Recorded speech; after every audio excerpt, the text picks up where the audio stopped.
আল্লাহ পাক রব্বুল আলামিন বলেন, ওয়ামা আরসালনাকা ইল্লা রাহমাতাল লিল আলামিন।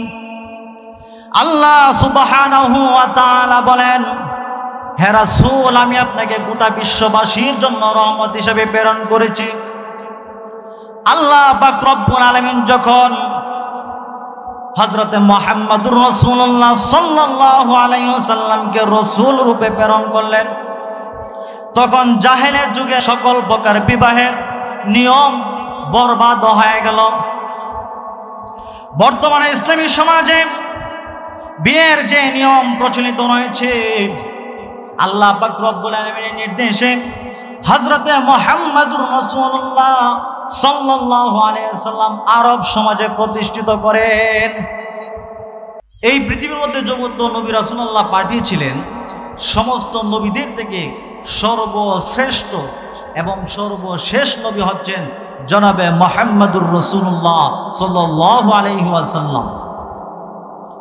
হযরতে মুহাম্মদুর রাসূলুল্লাহ সাল্লাল্লাহু আলাইহি ওয়াসাল্লামকে আল্লাহ পাক রব্বুল আলামিন তখন পৃথিবীতে পাঠিয়েছিলেন যখন অনাচার পাপাচারে পুরো পৃথিবী ছিল ভরপুর, জঘন্যতম অশ্লীলতা বেহায়াপনার শৈলাভ ছিল সর্বত্র, জীবন্ত কন্যা শিশু হত্যা সহ পান থেকে চুন খসার মতো ইস্যুতে বেজে উঠল যুদ্ধ থেকে মহাযুদ্ধের দাঙ্গা। মানুষ হত্যা দর্শনে তখনকার মানুষেরা লিপ্ত ছিল। তখনকার সামাজিক অবস্থা ছিল জঘন্যতম, মানুষে মানুষে প্রভেদ ছিল আকাশচুম্বী। একদিকে যখন সম্ভ্রান্ত এবং অভিজাত পরিবার সমূহের জন্য প্রচলিত ছিল এই নিয়ম ব্যবস্থা, অপরপক্ষে তখন সাধারণ মানুষের নারী পুরুষের মেলামেশা সম্পর্কে এমন সব জঘন্য নিয়ম প্রচলিত ছিল যাকে অশ্লীলতা বেহায়াপনা ছাড়া আর কোনো কিছু বলা যেতে পারে না। হযরতে, আপনারা সকলে খুব খেয়াল করে কথাগুলো শুনবেন, না হলে কিন্তু কোনো কিছু বুঝবেন না। হযরত আয়েশা রাদিয়াল্লাহু তাআলা বলেন, জাহেলিয়াত যুগের আরব সমাজে বিয়ের 4টি নিয়ম প্রচলিত ছিল। এর মধ্যে একটি নিয়ম হলো এই নিয়ম যা বর্তমান জনসমাজও প্রচলিত রয়েছে। বিভিন্ন দিক বিবেচনা করার পর একজন তার অধীনস্থ নারীর জন্য প্রস্তাব পাঠাতেন, তারপর উভয় পক্ষের মধ্যে বোঝাপড়ার মাধ্যমে স্বীকৃতি লাভ করলে বর কনেকে মোহর ধার্য দিয়ে বিবাহ করত। জাহেলের যুগের আরব সমাজে বিয়ের যে দ্বিতীয় নিয়মটি ছিল, স্ত্রীর স্বামী থাকার পরেও অন্য পুরুষ থেকে সন্তান গ্রহণ করা ছিল বলে নাউজুবিল্লাহ। যখন কোনো নারী ঋতুজনিত অপবিত্রতা থেকে পবিত্র হতেন, তখন তার স্বামী তাকে তার পছন্দ মতো কোনো পুরুষের সঙ্গে মিলিত হওয়ার জন্য প্রস্তাব পাঠাতেন। এই অবস্থায় তার স্বামী তার কাছ থেকে পৃথক হয়ে যেতেন। এদিকে স্ত্রীর স্বামীর প্রস্তাবে স্ত্রী রাজি হলে পুরুষের স্ত্রীর স্বামীর পছন্দ মতো ওই পুরুষের সঙ্গে তার স্ত্রী যৌন সম্পর্ক লিপ্ত থাকত যতক্ষণ পর্যন্ত তার গর্ভধারণের সুস্পষ্ট আলামত পাওয়া না যেত। স্বামীর পছন্দ মতো ওই পুরুষের সঙ্গে যৌন সম্পর্ক লিপ্তর ফলে গর্ভধারণের পর সুস্পষ্ট আলামত পাওয়ার পর ওই স্ত্রী তার স্বামীর সাথে মিলিত হতো। এমনটা করার কারণ হলো যাতে সন্তান জ্ঞানী হয়, শরীর স্বাস্থ্য ভালো থাকে। এই প্রকারের বিবাহকে বলা হয় নিকাহে ইস্তিবজা। জাহেলিয়াত যুগের আরব সমাজে বিয়ের যে তৃতীয় নিয়মটি ছিল, 10 থেকে কম সংখ্যক ব্যক্তির সমন্বয়ে একটি দল একত্রিত হতো এবং সকলেই পর্যায়ক্রমে একই নারীর সঙ্গে তারা যৌন সম্পর্ক লিপ্ত হতো।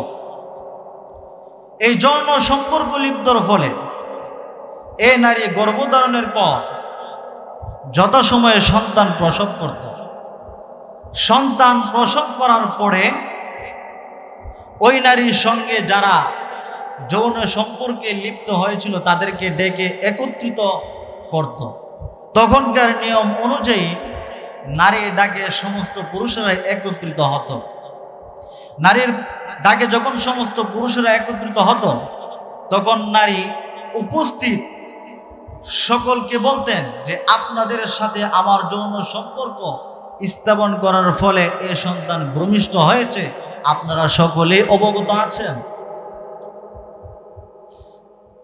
তখন তারা সকলেই স্বীকার করত। তখন নারী উপস্থিত লোকদের মধ্যে থেকে একজনকে বলতো যে এই সন্তানের বাবা হচ্ছ তুমি। তখন নারীর ঘোষণাক্রমে ওই সন্তান হয়ে যেত ওই পুরুষের বাবা। জাহেলের যুগে আরব সমাজে বিয়ের যে চতুর্থ নিয়মটি ছিল, বহু সংখ্যক লোক একত্রিত হতো এবং সকলে পর্যায়ক্রমে একই নারীর সঙ্গে যৌন সম্পর্ক লিপ্ত হতো। এরা হচ্ছে পতিতালয়ের পেশাবলম্বনী পেশার নারী।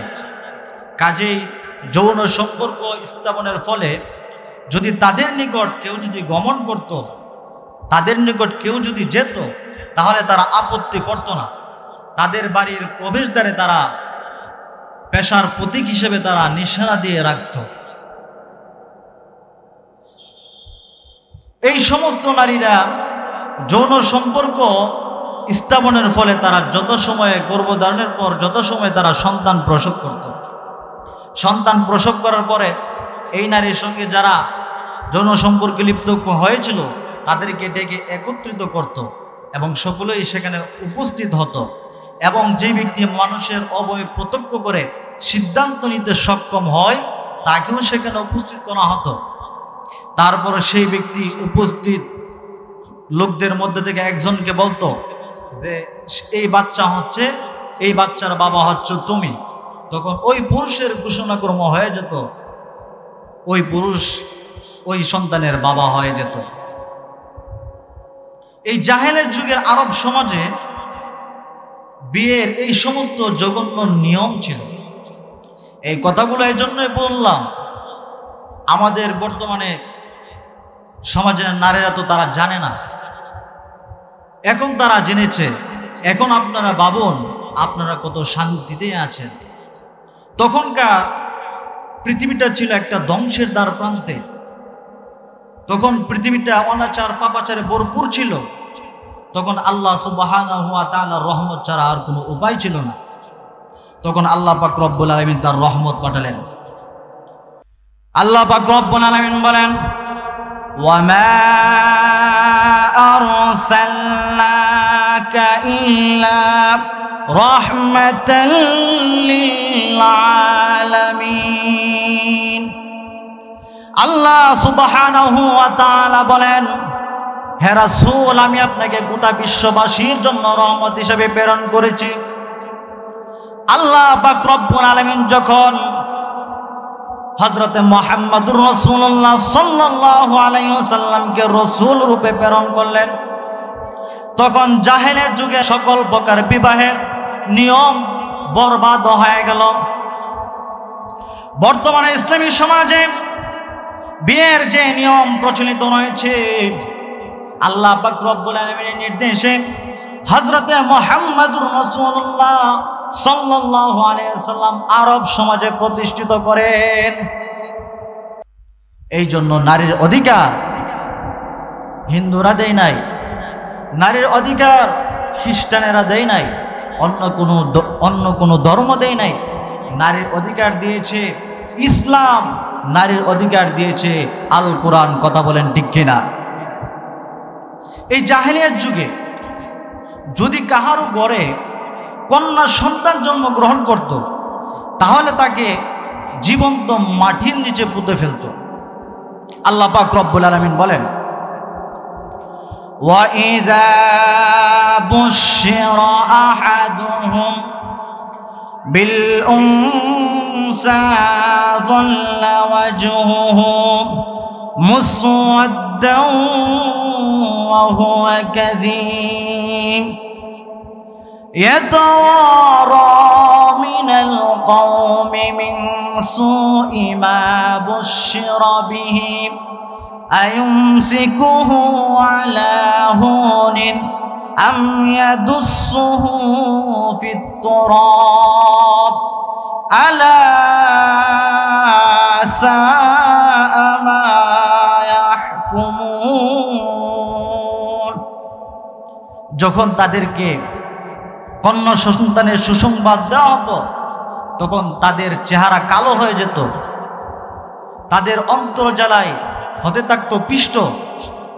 তাকে শোনানোর সুসংবাদের দুঃখে সে লোকদের কাছ থেকে সে মুখ লুকিয়ে রাখত। সে ভাবে অপমান সহ্য করে তাকে বাঁচতে দেবে না, সেজন্য সে তাকে জীবন্ত মাটির নিচে কবর দেবে।